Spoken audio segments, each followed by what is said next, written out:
If your mattress is wet, you can salvage it if you act quickly. First, blot up as much of the liquid as you can using dry towels. The more pressure you apply, the better. So try walking around on top of the towels or placing heavy objects on them. Keep blotting with new dry towels until the towels aren't absorbing any more liquid. If your mattress is soaked, you may need to use a wet, dry vacuum to remove the moisture. If your mattress is wet from urine, you should also spray it with an enzyme cleaner and let it sit for 5 to 10 minutes to kill any bacteria.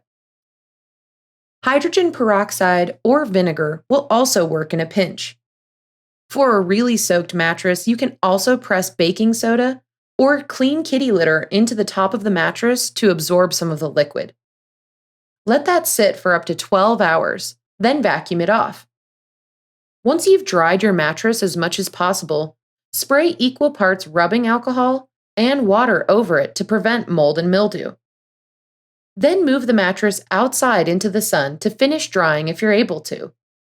If you can't, open windows and set up fans inside to increase the air circulation, and turn on a dehumidifier if you have one. Finally, let the mattress dry for up to 24 hours. Make sure you don't sleep on the mattress until it's completely dry.